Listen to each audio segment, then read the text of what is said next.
देखिए, मैं यही कहना चाहता हूँ कि ये जिसका काम होता है कि वोटर लिस्ट को शुद्ध करना, जिसका काम होता है कि उसमें से जो है पूरी वोटर लिस्ट को साफ सुथरी करना, उस प्रक्रिया को आजकल जो है भारतीय जनता पार्टी की जो फ्रंटल ऑर्गेनाइजेशन बन चुकी है चुनाव आयोग, उसने ये कर दिया कि आपने वैध मतदाता जो है उनका नाम हटा दीजिए, उन लोगों का नाम हटा दीजिए, उन लोगों से उनका मूल अधिकार छीन लीजिए जिस देश की सरकार से सवाल पूछते हैं। ये काम जो है भारतीय जनता पार्टी कर रही है। एसआईआर को पहली बार नहीं हो रहा, एसआईआर पहले भी हो रहा था, लेकिन आप जब इसको हड़बड़ी में करते हैं, जैसे बिहार में आपने हड़बड़ी में किया, आपने जो है जब जिस दिन वोटिंग था उस दिन तक भी कई लोगों को पता नहीं था कि उनके नाम आई, किनके नाम कटे, किनके नाम नहीं कटे। आपने 65 लाख लोगों के नाम काट दिए बिहार के इलेक्टोरल लिस्ट में से।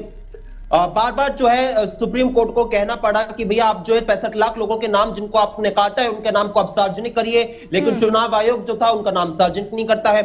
सुप्रीम कोर्ट बार बार कहते हैं कि आप इसको जो 12 डॉक्यूमेंट्स थे उसमें आप आधार कार्ड को जोड़िए, आधार कार्ड को वो जोड़ने से मना कर देता है कि हम आधार कार्ड को नहीं जोड़ेंगे। तो आप किस प्रकार से जो है पूरी प्रक्रिया को एक संदिग्ध बना देते हैं, ये सवाल आज पूछना चाहता हूं, ना केवल सिर्फ विपक्ष बल्कि ये देश भी पूछना चाहता है। मोदी जी को अपनी डिग्री दिखाने में शर्म आती है, मोदी जी को अपनी जो है डिग्री दिखाने में जो है उनको संकोच होता है, लेकिन वो चाहते हैं कि इस देश का प्रत्येक नागरिक जो अपने डॉक्यूमेंट्स लेके इस दर की ठोकर खाता रहे।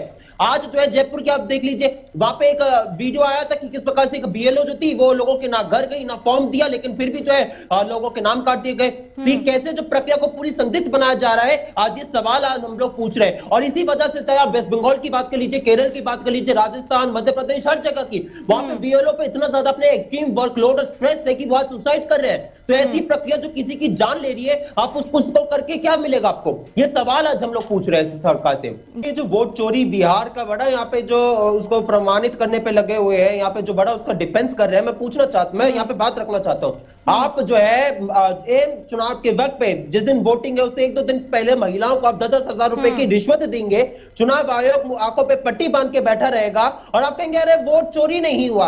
आप जो है बिहार की वोटर लिस्ट में से 65 लाख लोगों के नाम काट देंगे, लोगों को पता नहीं है उनका नाम वोटर लिस्ट में है या नहीं है।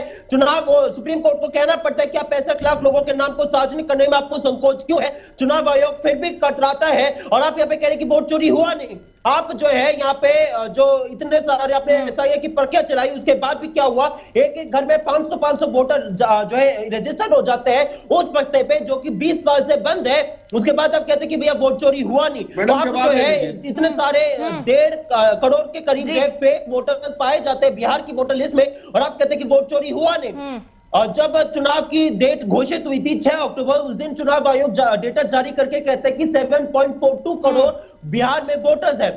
और जब इलेक्शन हो जाता है उस दिन कहते हैं कि 7.45, ये 3 लाख का इजाफा कैसे हो गया? उसके बाद अब कहते हैं कि बिहार में वोट चोरी हुआ नहीं।